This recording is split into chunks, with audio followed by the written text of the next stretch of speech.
नमस्कार, India news देख रहे हैं आप। मैं हूं आपके साथ पराग गुप्ता। शुरुआत करेंगे फटाफट खबरों की।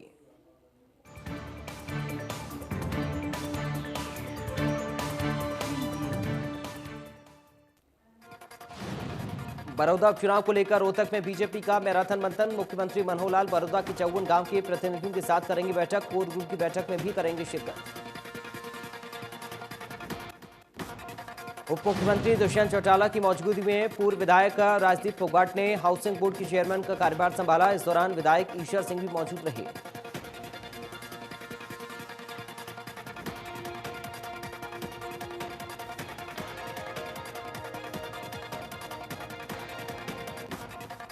बड़ौदा चुनाव को लेकर नारनौल से विधायक राजकुमार गौतम ने योगेश्वर दत्त के पक्ष में वोट करने की अपील की। उन्होंने कहा कि वो किसी पार्टी के खिलाफ नहीं बोलेंगे और न ही कहेंगे कि बीजेपी को वोट दो।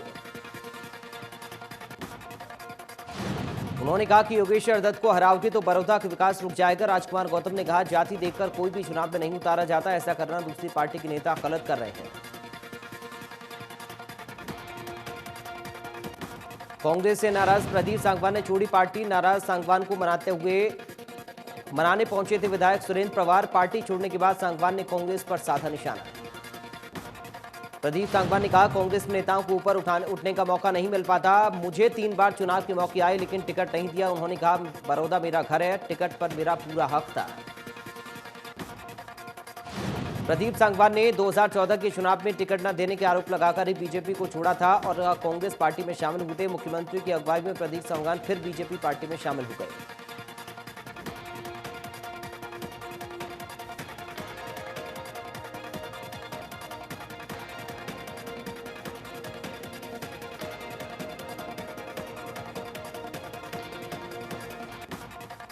कृषि कानून के खिलाफ पंजाब सरकार की विधानसभा में लाए गए प्रस्ताव का फतेहाबाद में किसानों ने स्वागत किया। किसानों का ये कहना, पंजाब सरकार किसानों के दबाव में ये प्रस्ताव लेकर आई है और किसान इस प्रस्ताव का स्वागत करते हैं।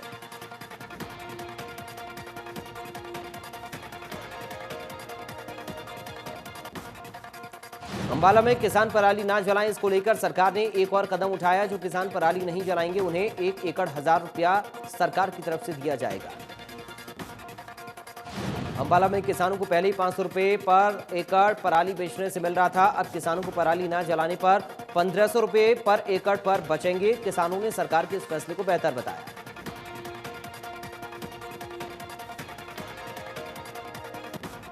यमुनानगर में धान की खरीद शुरू हुए काफी अरसा बीत गया लेकिन अभी तक किसानों और आड़तियों की धान की पेमेंट नहीं हुई, जिसके चलते किसान और आड़ती दोनों परेशान हैं।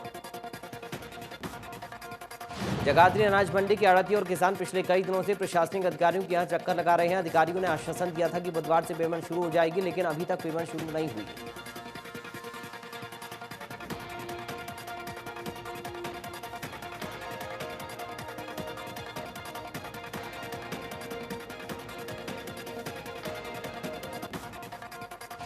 भिवानी में सीएम फ्लाइंग की टीम ने दिवाली के समय में टैक्स की चोरी करने वाले लोगों पर अंकुश लगाने की कोशिश की। टीम ने सीआईडी के साथ मिलकर ऐसे ट्रक को रोका जो बिना टैक्स दिए सामान को इधर से उधर कर रहे थे। टीम ने ऐसे 4 ट्रक को पकड़ा, उनकी जांच चल रही। टीम का ये मानना है कि दीपावली पर मिलावटी सामान भी कुछ लोग इधर से उधर ले जाते हैं, इसकी चेकिंग भी की जा रही है।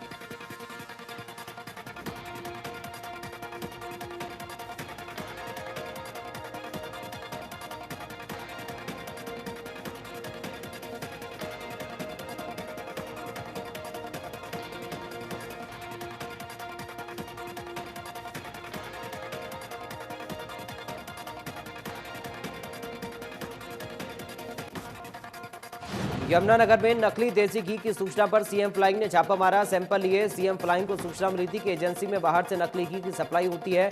सीएम फ्लाइंग टीम ने छापा मारा तो मौके से भारी मात्रा में देसी घी मिला।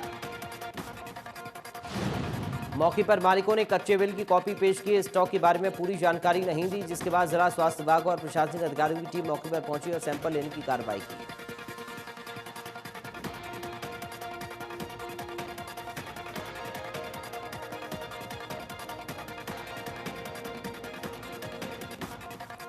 झज्जर में सीएम फ्लाइंग ने सब्जी मंडी के सामने डेयरी पर छापेमारी की। डेयरी में बैगर लेबलिंग के सोया सॉस बेची जा रही थी। मौके पर पहुंचे अधिकारियों ने जब सॉस को देखा तो उनके होश उड़ गए।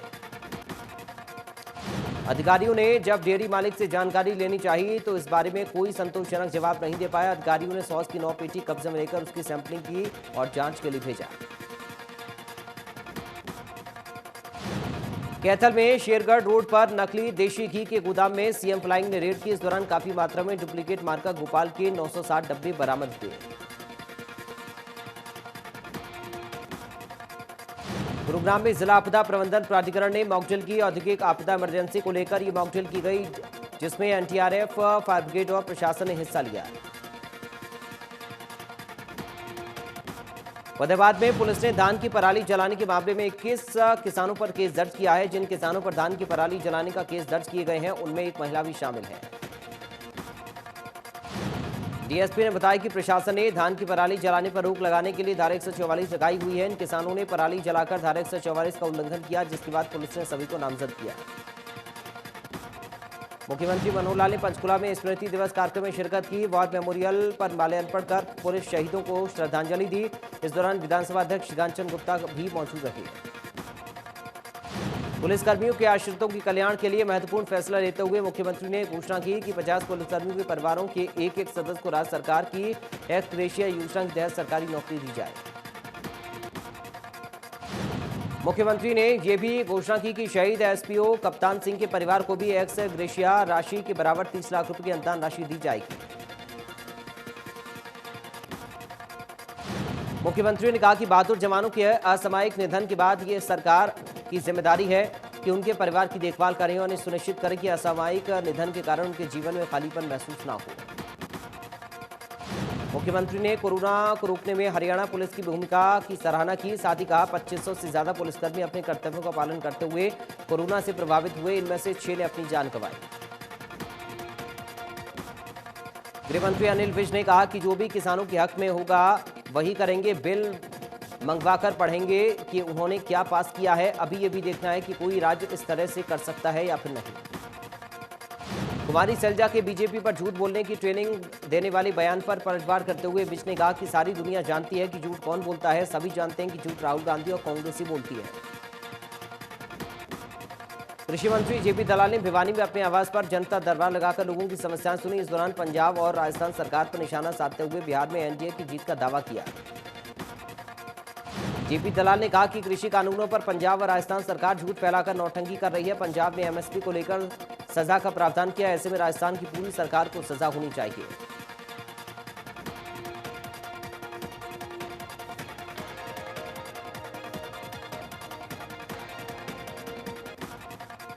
जेपी दलाल ने कहा कि कर्ज माफी की तरह पंजाब और राजस्थान सरकार कृषि कानूनों पर झूठ बोलकर ढोंग कर रही है। किसानों के हित में हरियाणा सरकार पूरे देश में सबसे बेहतर काम कर रही है।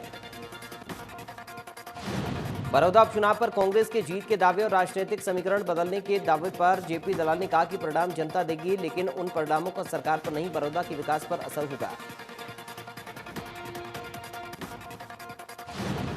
बीजेपी के पूर्व प्रदेश अध्यक्ष सुभाष बराला ने कहा कि बड़ौदा की जनता विकास चाहती है, इसलिए जनता उपचुनाव में बीजेपी जेजेपी गठबंधन के उम्मीदवार योगेश्वर दत्त को विजयी बनाने का मन बना चुकी है।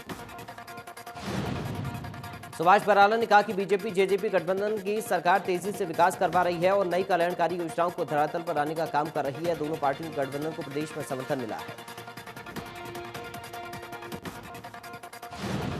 प्रदेश व्यापार मंडल के प्रांतीय अध्यक्ष बजरंग गर्ग ने कहा कि पंजाब सरकार को विधानसभा में तीनों कृषि कानूनों के विरोध में प्रस्ताव पारित करना सराहनीय कदम। हरियाणा सरकार को भी एमएसपी रेट पर खरीद करने का गारंटी कानून बनाना चाहिए। बजरंग गर्ग ने कहा कि सरकार ने फसल के एमएसपी रेट जरूर तय किए हैं, मगर कानून लाने से किसानों की परेशानी दूर होगी। किसान व आड़ती पहले भी भारी संकट से गुजर रहा है। नारनौल के गांव बिलाकपुर में पराली जलाने से रोकने गए 2 पटवारियों को ग्रामीणों ने स्कूल में बंधक बना लिया। गांव वालों ने कहा कि जब तक उच्च अधिकारी नहीं आएंगे तब तक पटवारी को नहीं छोड़ेंगे। पटवारी गांव बिलाकपुर में हरसेक की लोकेशन के आधार पर मौके पर पहुंचे थे, जिन्हें गांव वालों ने 4 घंटे तक बंधक बनाए रखा। सिरसा में सरकार पराली नहीं जलाने वाले किसानों को 1000 रुपये प्रति एकड़ उनके खाते में देगी, बशर्ते कि किसान को पराली की गांठें बनाकर उसे पंचायत की जगह गौशाला या फिर जिस संस्था को वो पराली बेच रहा है उससे बिल लेना होगा। किसान बिल को पोर्टल पर अपलोड करेगा और सरकार उसके खाते में 1000 रुपये प्रति एकड़ की राशि भेजेगी। कृषि कल्याण विभाग के अधिकारी ने बताया कि उनके पास सरकार के आदेश आ गए हैं। जाखल से टोहाना वाया कासमपुर जाने वाली सड़क का पिछले करीब 1 महीने से बुरा हाल है। जन स्वास्थ्य विभाग की तरफ से गंदे पानी की निकासी के लिए पाइपलाइन बिछाई जा रही है। मिट्टी सड़क के दोनों तरफ फेंकी गई है। ग्रामीणों ने प्रशासन से सड़क को दुरुस्त करवाने की मांग की है। राहगीरों का यह कहना है कि रूट से निकलना मुश्किल हो गया है। कई बार धान से भरी ट्रॉली खड्डों में फंस चुकी है, जिससे निकलवाने के लिए हजारों रुपए देने पड़ते हैं। हिसार में ऑब्जर्वेशन होम से फरार हुए 17 कैदियों में से 7 को पकड़ लिया गया। एसपी ने प्रेस कॉन्फ्रेंस कर बताया कि इन कैदियों की मर्डर मामले में गवाह को मारने की प्लानिंग थी। एसपी ने बताया कि इन्होंने एटीएम लूट का भी प्लान तैयार कर रखा था। बाकी बचे बाल अपराधियों को जल्दी पुलिस गिरफ्तार कर लेगी।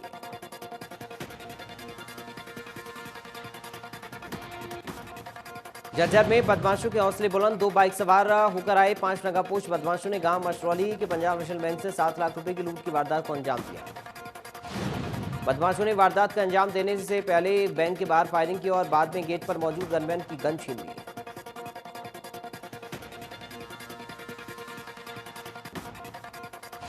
चरखी दादरी के कलियाड़ा रोड पर दर्दनाक हादसा हो गया, जिनमें एक महिला की मौके पर मौत हो गई और 2 को गंभीर हालत में रोहतक पीजीआई रेफर किया गया।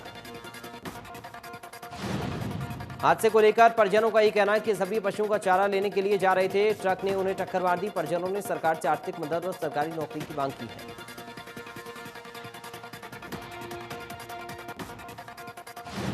फरीदाबाद में नगर निगम की लापरवाही का वीडियो वायरल हुआ। कूड़े के डंपर को त्रिपाल से न ढकने पर पूरे शहर में कूड़ा बिखरता चला गया। डंपर चालक ने कहा कि ना हेल्पर है और ना ही कूड़ा ढकने के लिए त्रिपाल। ये डंपर बल्लभगढ़ से फरीदाबाद के रास्ते गुरुग्राम बंदवाड़ी डंपिंग स्टेशन जाता है। हाल ही में बल्लभगढ़ प्रदूषण के मामले में टॉप पर आया है। वारा में कांग्रेस के उम्मीदवार इंदुराज नरवाल के चुनावी कार्यालय का हवन का उद्घाटन किया गया, जिसमें कांग्रेस के मौजूदा विधायक समेत कांग्रेस के कार्यकर्ता मौजूद रहे। इंदुराज नरवाल ने कहा कि बड़ौदा सीट पर कांग्रेस बहुमत से जीतेगी। बीजेपी को तो चुनाव के बाद ही हल्का याद आया है, वो सिर्फ विकास का दावा कर रही है। गोहाना में पूर्व मंत्री रामविलास शर्मा ने प्रेस कॉन्फ्रेंस कर कहा कि बीजेपी के उप मुख्यमंत्री उपचुनाव में जो उम्मीदवार उतारा है वो सिर्फ बड़ौदा का ही नहीं पूरे देश का चहेता है। आप इसे भारी मतों से विजयी बनाकर विधानसभा भेजें ताकि क्षेत्र में विकास और तेजी से हो सके। पूर्व मंत्री रामविलास शर्मा ने दावा करते हुए कहा कि इस बार क्षेत्र की जनता पूरी तरह से बदलाव करने की मूड में है और बीजेपी इस बार बड़ौदा में कमल का फूल खिलाने जा रही है। रामविलास शर्मा ने सबका साथ सबका विकास का आह्वान करते हुए कहा कि बड़ौदा लंबे समय से विकास के मामले में पिछड़ रहा, अब इस पिछड़ेपन को दूर करना होगा।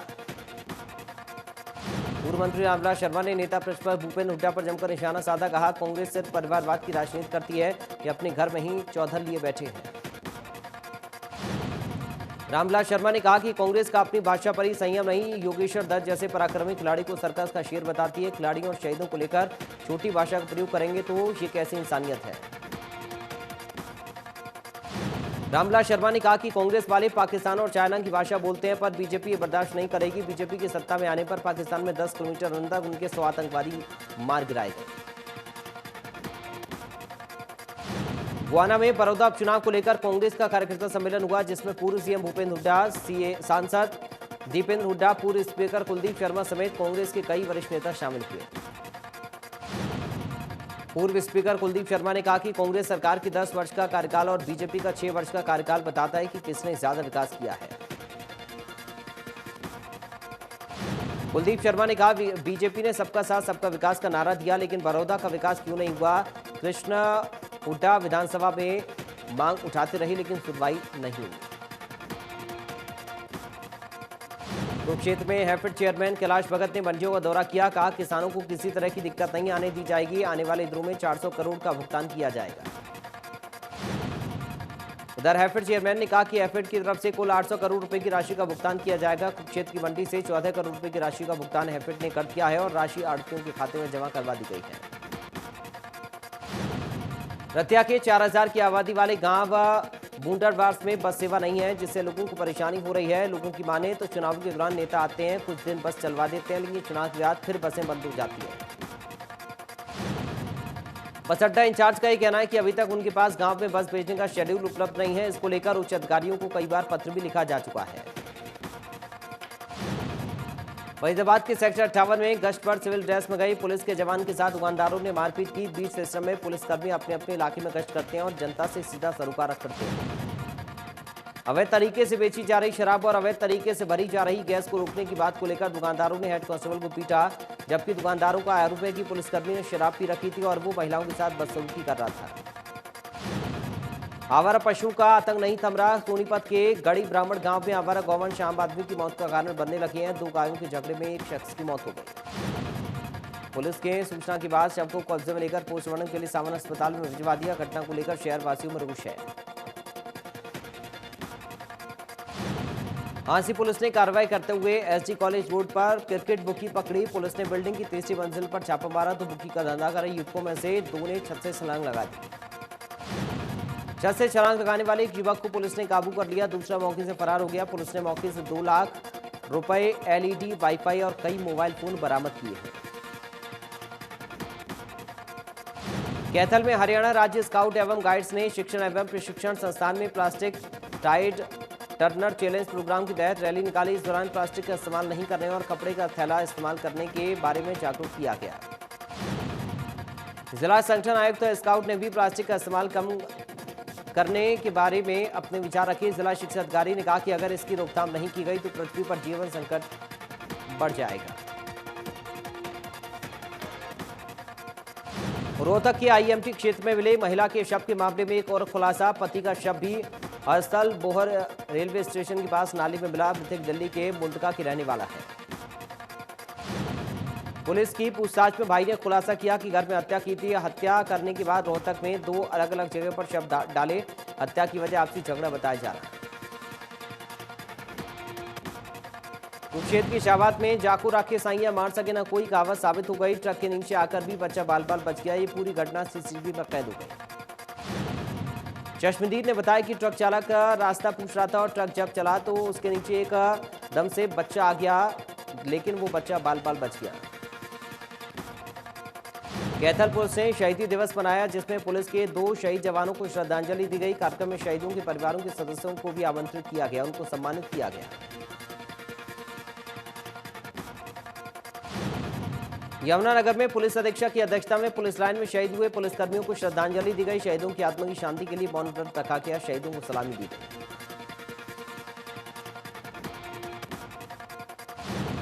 फरीदाबाद के सेक्टर 30 में राष्ट्रीय पुलिस शहीदी दिवस मनाया गया, जहां अमर जवान ज्योति पर पुलिस आयुक्त ने पुष्प भेंट कर शहीद पुलिसकर्मियों को नमन किया। उनकी याद में परेड की सलामी दी। यमुनानगर में शहीद हुए पुलिस कर्मचारियों की याद में शहीदी दिवस मनाया गया। इस मौके पर पुलिस अधीक्षक ने जिला उपायुक्त के निवास स्थल जाकर अपनी टीम के साथ उन्हें फ्लैग लगाया।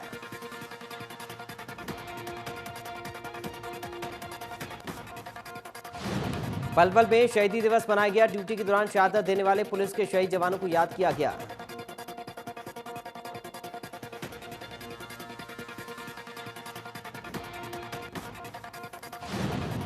कृषि कानूनों के विरोध में हाउसिंग बोर्ड के चेयरमैन पद को ठुकराने वाले जेजेपी के बरवाला से विधायक जोगीराम सिहाग रादौर के गांव दौलरा पहुंचे।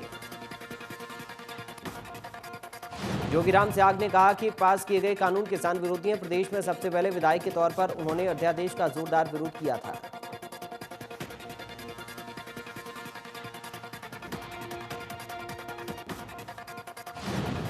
पलवल के गांव पेंगलतू में निजी स्कूल में शिक्षा विभाग के निर्देशों की सरेआम धज्जियां उड़ाई जा रही हैं। स्कूल में 9वीं से 12वीं तक की क्लास लगाई जा रही है। स्कूलों की लापरवाही बच्चों के लिए घातक साबित हो सकती है।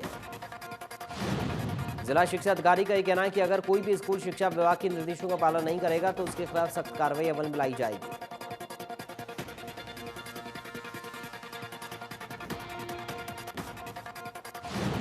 कुरुक्षेत्र यूनिवर्सिटी में पीएचडी एडमिशन में धांधली करने का आरोप लगाते हुए यूनिवर्सिटी प्रशासनिक कार्यालय के सामने अखिल भारतीय विद्यार्थी परिषद के कार्यकर्ता इकट्ठा हुए। छात्र नेता ने कहा कि कुछ समय पहले प्रशासन ने एडमिशन के लिए नोटिस निकाला था। एडमिशन के लिए विज्ञापन में साफ कहा गया था कि जेआरएफ को प्राथमिकता दी जाएगी।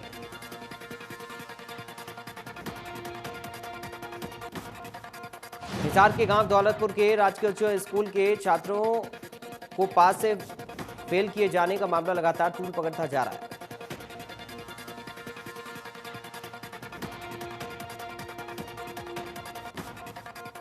नीलोखेड़े में एनआईसी सेंटर की बड़ी लापरवाही आई सामने, जहां एनआईसी सेंटर की तरफ से आढ़तियों के बैंक अकाउंट पोर्टल पर आईएफएससी गलत फीड किया गया, जिससे लाखों रुपए गलत खातों में ट्रांसफर हो गए। आढ़तियों का ये कहना है कि जब तक आढ़तियों की बैंक अकाउंट पोर्टल पर आईएफएससी सही नहीं किया जाता, तब तक पेमेंट रोक दी जाए। रेवाड़ी के बाड़ावास गेट, गोलक गेट, पुरानी सब्जी मंडी, ऐतिहासिक मोती चौक और रेलवे रोड पर त्योहारी सीजन को देखते हुए बाजार में भीड़ न बढ़े, इसको लेकर प्रशासन ने धारा 144 लागू कर दी है। इस दौरान बाजार के इन इलाकों में सुबह 10 बजे से शाम तक चौपहिया वाहनों की एंट्री पर पूर्णतः प्रतिबंध है। बावजूद इसके बाजार में धड़ल्ले से वाहन चालक घूम रहे हैं। 13 साल से फरार चल रहे हत्या के आरोपी मोहन सिंह को पुलिस ने राजस्थान के बीकानेर से गिरफ्तार किया। करीब 20 साल पहले उधार न देने को लेकर आरोपी ने दुकानदार की हत्या की थी। हत्या के आरोप में पुलिस ने मोहन सिंह को गिरफ्तार कर लिया था, लेकिन 2007 में जमानत पर बाहर आया। आरोपी मोहन सिंह फरार हो गया। साल 2018 में अदालत ने आरोपी को भगौड़ा घोषित कर दिया था। इलाहाबाद पुलिस ने राजस्थान के बीकानेर जिला के थाना पूगल के एक गांव से गिरफ्तार करने की बड़ी सफलता हासिल की। आरोपी वहां अपनी पहचान बदलकर रह रहा था। अपने साथियों के साथ मिलकर एक 36 साल के शख्स की हत्या करने के आरोप में होटल पुलिस ने एक आरोपी को गिरफ्तार किया। पुलिस ने आरोपी को अदालत में पेश करके 5 दिन की रिमांड पर लिया। पुलिस के मुताबिक 9 अक्टूबर के होटल के गांव बुलवाना में रूपचंद नाम के शख्स की छाता के रहने वाले राहुल नाम के शख्स ने बुलाकर हत्या कर दी। शव को कुएं में फेंक दिया। पुलिस ने आरोपी राहुल को गिरफ्तार किया। पूछताछ में आरोपी ने अपना गुनाह कबूल कर लिया। साथियों के साथ मिलकर उसने हत्या की वारदात की थी। मामले में 3 आरोपियों को भी गिरफ्तार किया गया है।